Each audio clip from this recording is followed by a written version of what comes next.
We're going to take a little deep dive on page 73 and 74 that you did in class today or that you completed through the other video posted in Schoology. So I just want to really look again, as you've already graphed these and thought about these, about this point that we asked you to plot in Desmos and that you can see right here that is in our graph. And it lies right on our line. And we talked a little bit today about how you see those same numbers, 1, 1, here, 1, 1. It's not exactly the same because this is x minus 1 and this is plus 1 out here. But you should recognize that these numbers repeat. Just like when you look at the slope, we calculated our slope up 2 over 1, up 2 over 1, or we could do down 2, which would be negative 2, left 1. And negative 2 over negative 1 is also positive 2. So our slope is 2, no matter which way we're looking at our graph. And if we look at our equation, we notice that there is a 2 there. So hopefully, after graphing all of these in Desmos today and talking about them in class, you're really recognizing these patterns. But I know some of you had some questions. So I'm just doing a quick video to kind of point this out, not go through how to do the graphing. That was in a different video. So again, if I look at the numbers in my equation, I see my slope was negative 1/2. I can see negative 1/2 right here.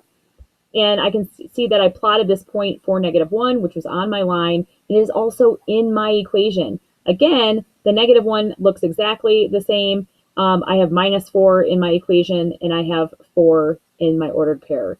So hopefully you're seeing that connection, that there's some stealth information in this equation should we choose to use it, and if we know about it. So that's what this video is about, is helping you know about this stealth information that's inside the equation.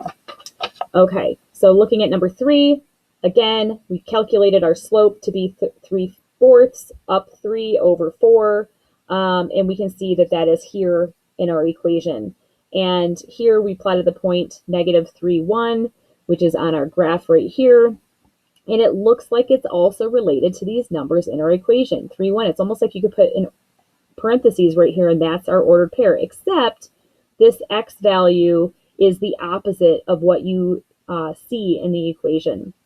And let's take a look at the backside. So on number 4, again, this looks a little different because there's nothing being added or subtracted out here.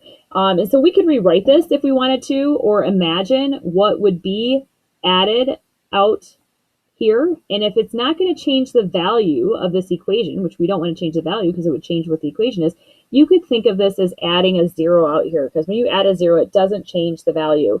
And then look at what we see. We see that we have x minus 5 in here. So we can think of that as a minus 5 and a 0. And just notice that the x values are opposite of each other, and then the y values stay the same. And so you might even notice that. It's easier to note it here with the opposite. And if we look at question 5, the only difference between question 4 and question 5 is this sign right here. This has changed to y equals 3x plus 5, and in number 4, it was y equals 3x minus 5.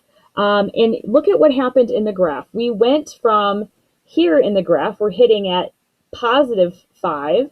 So even though there was a negative x minus 5 here in the equation, where it was plotted, it crossed the axis over here at positive 5. And then when this switched, the x value switched to negative. So this actually just jumped from over here on question 4 to the negative value here, which sort of explains this being a negative right here, because it's the opposite of what you have here when you divide that. And there's some reasons why that is, and we won't go into those details right now, but just to note that whatever is paired in with the x value is the opposite sign for the x part of our point. And then the y value stays the same, being added on the outside, just as something to note. And then on the last problem, you might notice that there are no parentheses. And this is sometimes called the slope-intercept, which we talked about today.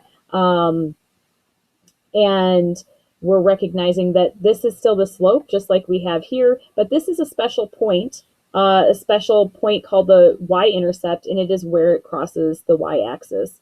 And if we wanted to write this equation in the same form as the other ones, we could write this as y equals 3 times the quantity x plus 0 and then plus 5.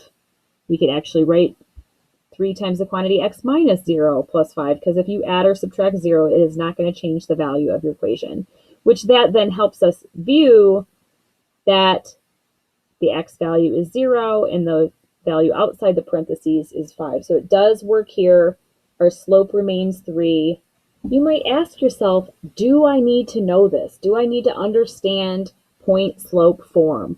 And the answer is no. You can always graph things the old-fashioned way, which is to make a table of values. So if I needed to graph y equals 3x plus 5, or any equation, I could simply make a table of values and put some values in and then plug those in for x and simplify for y, like we did earlier this week. You can absolutely do that. But understanding the components of the equations, whether it's slope-intercept form or point-slope form, there's some stealth information in there that once you are in on that secret and you know how to use that information, you can recognize the key information, which would be a point, and the slope, and then you can just plot that point and use the slope to get the rest of your points without having to do a table of values. So while you can do this without